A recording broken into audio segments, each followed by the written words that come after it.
Hello, here's the second part of our story on Holy Thursday. After Jesus was done with the Last Supper, he went to the garden to pray with his disciples. During that time, it's really a time where we get to see a human side of Jesus.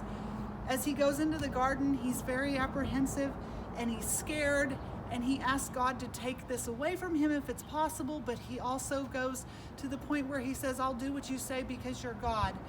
Life can be really hard, but what we know with God is as we walk through things with him, the harder it is, the better things turn out. Easter Sunday is just a great example of that. So as we move forward, we remember Easter Sunday and remember that all of this will be over that we're going through right now, and life will be good again. So I'm going to read you the story of Jesus praying in the garden. After Jesus had shared his Last Supper with the disciples, he sat back and looked around at his dear friends. I give you a new commandment, he said. Love each other as I have loved you. By doing this, everyone will know that you're my followers. Lord, you've been talking all night. As you're leaving us, Peter protested. Yes, said Jesus gently. I'm going away, and where I'm going, you won't be able to follow me, for a while at least.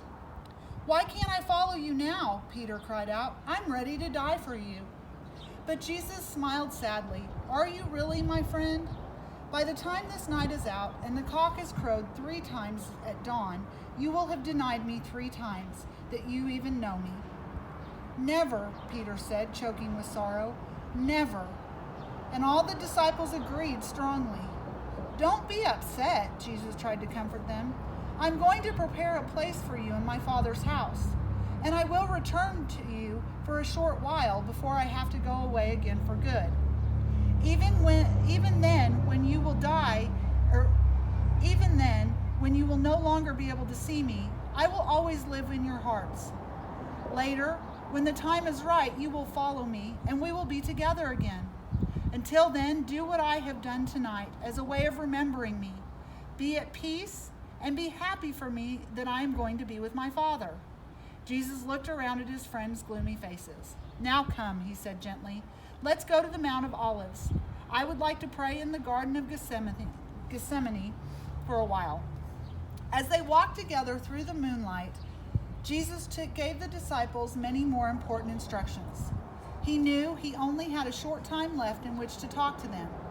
When they finally reached the entrance to the Garden of Gethsemane, Jesus saw that the anxious men were exhausted. Rest here and I'll go pray, he told most of them. But he turned to Peter, James, and John and said, I know you are tired, but would you come along with me? The 3 were only too pleased to keep Jesus' company. They had never seen him look so strained and troubled before. My heart feels like it's breaking, Jesus sighed heavily when they had gone a little way. Will you stay while I pray?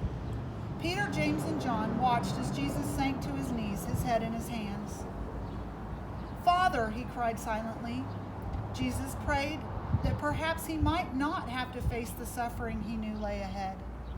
After a while, Jesus turned to Peter and James and John, but saw that they had fallen asleep.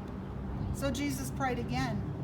He felt the sins of all the world weighing on his shoulders, and he knew the full horror of what was to come. Once more, Jesus turned to his friends, but they were still asleep.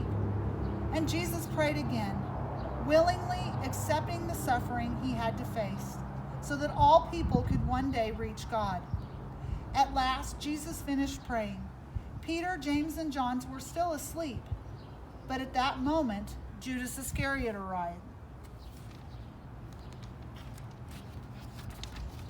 Accompanied by a band of guards, at the noise of the guards' swords and chains and the light of their flaming torches, the disciples woke up startled. Master, Judas said calmly, greeting Jesus with his usual kiss. That prearranged sign, the guards grabbed Jesus. After a brief commotion and panic, the disciples fled for their lives into the darkness.